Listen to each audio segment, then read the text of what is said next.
जब भी हिंदुस्तान में कुछ अच्छा होता है, जब भी हिंदुस्तान में कोई खुशी की बात होती है और भारतवर्ष अच्छा परफॉर्म करता है, तो कहीं ना कहीं कांग्रेसियों को चिढ़ होता है।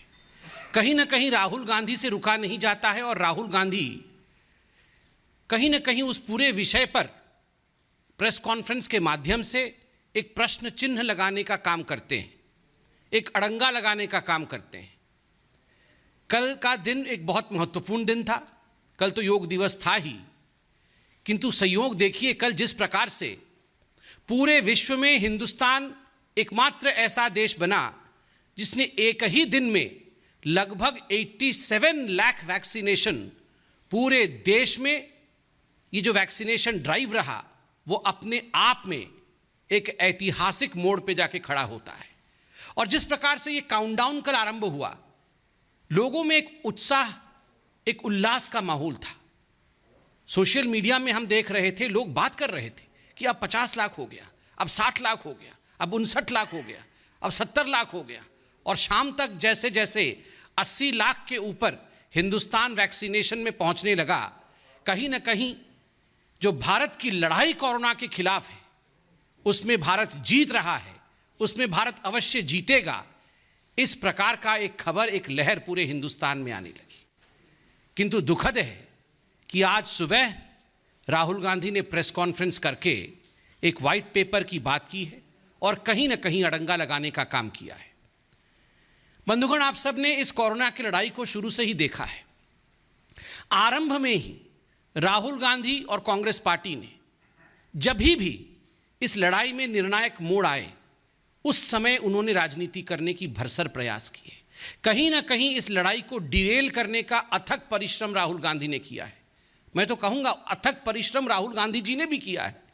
और अथक परिश्रम केवल और केवल इंडिया की जो लड़ाई है कोरोना के खिलाफ, कैसे इंडिया उससे डिरेल हो जाए, उसमें अथक परिश्रम राहुल गांधी जी ने किया है। बहुत टायरलेस एफर्ट किया है। आप याद रखिए, जब लॉकडाउन की परिस्थिति थी, पहली बार भारत सरकार ने लॉकडाउन किया था, उस समय उसी लॉकडाउन को तुगलकी लॉकडाउन कह के भारत के जो युवराज हैं कांग्रेस पार्टी के, राहुल गांधी ने संबोधित किया था, ये तो तुगलकी लॉकडाउन है। तुगलकी लॉकडाउन से लॉकडाउन क्यों नहीं हो रहा है? हमें वैक्सीन चाहिए से इस वैक्सीन में तो गाय का खून मिला हुआ है। हमें वैक्सीन क्यों नहीं दे रहे हैं से जब कोवैक्सीन आता है और छत्तीसगढ़, राजस्थान इत्यादि राज्यों में कोवैक्सीन सप्लाई की जाती है, तो कांग्रेस शासित राज्य मना कर देते हैं वैक्सीन लेने से। वैक्सीन हेजिटेंसी को बढ़ावा मिलता है। ये सभी विघ्न बाधाएं राहुल गांधी ने भारत के कोविड लड़ाई में खड़ी की है। मैं तो आज राहुल गांधी को एक अनसॉलिसिटेड एडवाइस भी दूंगा। वो शायद हमसे एडवाइस नहीं चाहते हैं, मगर फिर भी मैं दूंगा कि कब तक आखिर आप ये वर्चुअल प्रेस कॉन्फ्रेंसेस करते रहेंगे? कब तक ये वर्चुअल प्रेस कॉन्फ्रेंसेस करेंगे? कभी रियल काम तो करिए। कभी कांग्रेस शासित राज्यों में जाइए और वहां किस प्रकार की परिस्थिति है, वहां कैसे वैक्सीन प्रॉफिटियरिंग हो रहा है पंजाब में, वहां किस प्रकार से वैक्सीन वेस्टेज हो रहा है राजस्थान में, किस प्रकार से वैक्सीनेशन सही तरीके से नहीं हो रहा है छत्तीसगढ़ में। आप वर्चुअल से निकल करके रियल ग्राउंड में जाके समीक्षा करिए राहुल गांधी जी। आज भी मुझे आश्चर्य हुआ, राहुल गांधी जी अपने प्रेस कॉन्फ्रेंस में डिसेंट्रलाइजेशन की डिमांड कर रहे थे कि ये जो लड़ाई है कोविड के खिलाफ, ये जो वैक्सीनेशन का प्रोसेस है, अगर डिसेंट्रलाइजेशन होगा तो वो ज्यादा अच्छा होगा। मुझे तो कभी कभी लगता है कि कंफ्यूजन और राहुल ये पर्यायवाची शब्द है। Confusion is thy name. Rahul Gandhi ji का नाम ही कंफ्यूजन है। He is Confucius Gandhi.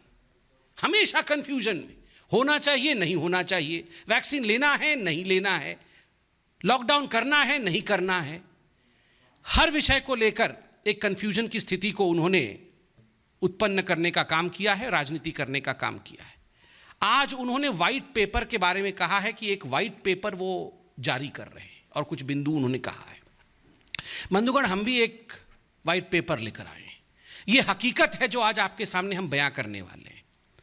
मैं कुछ सवाल पूछूंगा और उसका उत्तर भी मैं ही दूंगा, क्योंकि हम जानते हैं कि उसका उत्तर राहुल जी नहीं देंगे। सवाल नंबर 1, ये जो सेकेंड वेव हुआ है ये कहां से शुरू हुआ? कांग्रेस शासित राज्य से शुरू हुआ।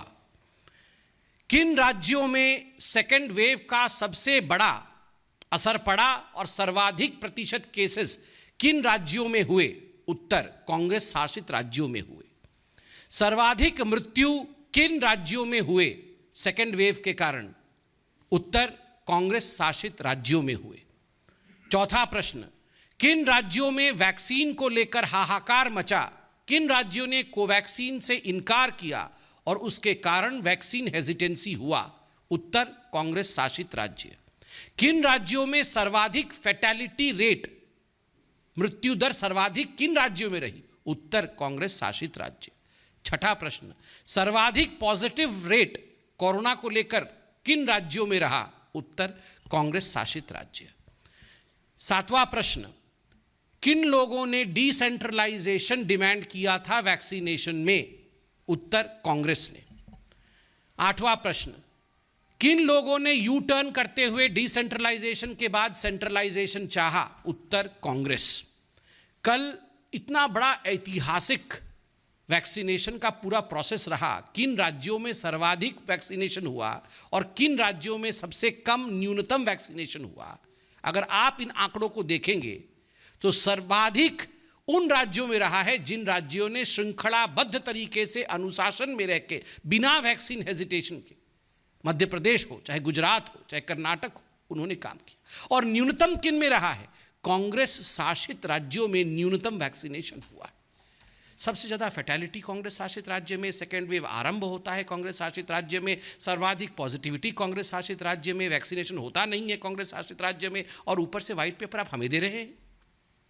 राहुल गांधी व्हाइट पेपर छाप करके, वर्चुअल में से निकल करके रियल में आप अपने राज्यों में जाइए और उन्हें ये आंकड़े दीजिए और उनसे कहिए कि आखिर ये क्या हो रहा। After seeing all this, my friends, these questions that I have asked and the answers of these questions, it would not be, I would say, wrong to state that as far as Rahul Gandhi and Congress party is concerned, they should be called as the clown and the circus.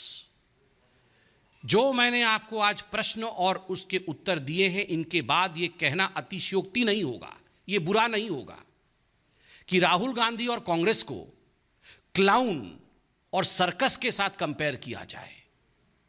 ये एक circus बना के रखा हुआ है Congress party ने, हर विषय में राजनीति करना।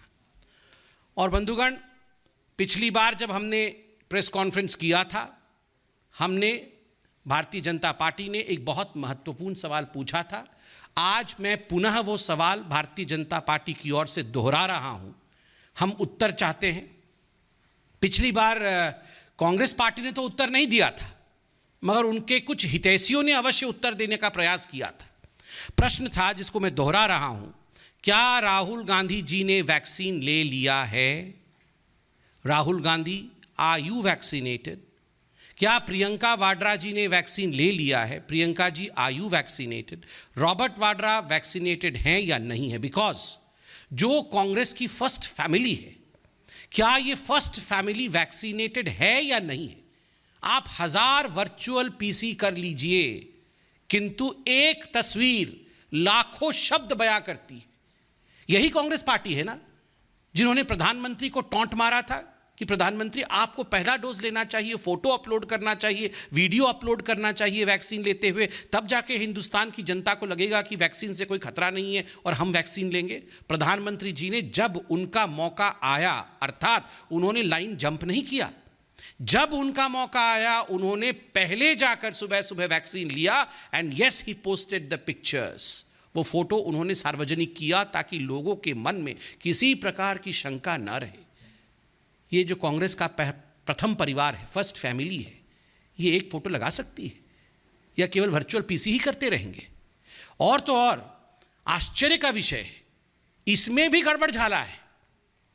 जब पिछली बार भारतीय जनता पार्टी ने पूछा कि क्या राहुल जी ने वैक्सीनेशन लिया है, तो खैर राहुल जी तो उत्तर देते नहीं हैं, कुछ हितैषियों ने उनके पार्टी के अंदर से उत्तर दिया कि राहुल जी को वैक्सीन लेना था, 16 तारीख को लेना था, 16 अप्रैल को वैक्सीन लेना था, किंतु 15 तारीख को उनको कोरोना हो गया, इसलिए 16 तारीख को वो वैक्सीन नहीं ले पाए, 16 अप्रैल को।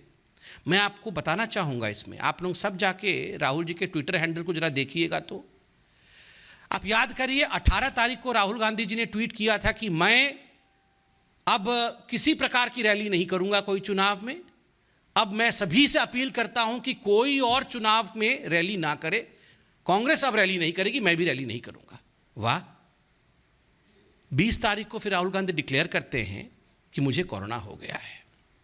आज मालूम पड़ रहा है, उनके खुद के लोग डिबेट्स में कह रहे हैं और कुछ लोगों ने स्टोरी छापा है इस पे कि 15 तारीख को राहुल गांधी जी को कोरोना हो गया था, इसलिए 16 तारीख को वैक्सीन ले नहीं पाए। फिर वो जो मोरल हाई ग्राउंड लेने की कोशिश 18 तारीख को कर रहे थे कि मैं अब रैली नहीं करूंगा, आप इसमें भी, कोरोना में भी, मैं तो ईश्वर से धन्यवाद करता हूं कि राहुल जी ठीक होकर, स्वस्थ होकर हमारे बीच में आए हैं, किंतु इसमें भी राजनीति कर रहे थे। आप कोरोना हुआ था और आप कह रहे थे कि मोरल हाई ग्राउंड लेता हूं, मैं रैली नहीं करूंगा, और उसके 4 दिन बाद आप डिक्लेयर कर रहे थे कि मुझे कोरोना हुआ है। मुझे लगता है बीमारी की हालत में इस प्रकार की राजनीति कभी नहीं होनी चाहिए। बीमारी के साथ राजनीति नहीं होनी चाहिए, वैक्सीनेशन के साथ राजनीति नहीं होनी चाहिए। और इन विषयों पे, चूंकि वो एक पब्लिक लीडर हैं, सारे विषयों पे बोलने का उनका अधिकार है, किंतु क्या वो वैक्सीनेटेड हैं, और अगर नहीं है तो जो उनके हितैषी कह रहे हैं क्या उसमें तथ्य है, इन विषयों पे वो अपनी सफाई दें। आज मैं इतना ही कहना चाहता था। बहुत बहुत धन्यवाद। कोई प्रश्न हो तो अवश्य पूछें। तो आप सुन रहे थे संबित पात्रा को, जिस तरह से राहुल गांधी ने